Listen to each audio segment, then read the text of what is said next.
స్థానిక తుమ్మలావ కోర్లమ్మపేటలో నగర ప్రముఖులు బలపరిచిన the Aryapuram cooperative urban bank పాలకవర్గ చైర్మన్ అభ్యర్థి నందెపు శ్రీనివాస్ ప్యానెల్ తరపున విస్తృతంగా ఎన్నికల ప్రచారం నిర్వహిస్తున్నారు. బ్యాంకు ఖాతాదారుల ఇళ్లకు వెళ్లి బ్యాలెట్ నమూనా ఇచ్చి తమకు ఓట్లేసి గెలిపించాలని అభ్యర్థిస్తున్నారు. మాజీ మంత్రి జక్కంపూడి రామ్మోహన్ రావు తనయుడు జక్కంపూడి గణేష్తో పాటు పలువురు మాజీ కార్పొరేటర్లు నందెపు శ్రీనివాస్తో ఎన్నికల ప్రచారంలో పాల్గొంటున్నారు. ఆర్యాపురం కోఆపరేటివ్ బ్యాంకును అభివృద్ధి పదంలో నడిపించి ఖాతాదారుల ప్రయోజనాలను కాపాడగలిగే అభ్యర్థులు ఈ ప్యానెల్లో ఉన్నారని, అభ్యర్థులందరికీ ఓట్లేసి గెలిపించాలని అభ్యర్థిస్తున్నారన్నారు. అన్ని సామాజిక వర్గాలకు అవకాశం కల్పించిన తమ ప్యానెల్ ప్రచారానికి విశేష స్పందన వస్తోందని నందెపు శ్రీనివాస్ అన్నారు.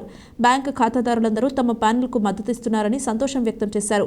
ఈ నెల 20వ తేదీన ఉదయం 8 నుంచి సాయంత్రం 4 గంటల వరకు స్థానిక దానవాయిపేటలో ఉన్న ఎస్కేవీటీ డిగ్రీ కళాశాలలో ఆవరణలో జరిగే ఎన్నికల్లో తమ ప్యానెల్ అభ్యర్థులను బలపరచాలని కోరారు. వారి వెంట మాజీ కార్పొరేటర్లు ప్రసాదుల హరినాథ్, ఇసుకపల్లి శ్రీనివాస్, మర్రి పుష్పరాజ్, మాసా రామజోగ్, బుద్దాల రాజు, తగరం సోము, సత్తి సందీప్, మల్లిబాబు, గారా త్రినాథ్, కోడికోట తదితరులు ఉన్నారు.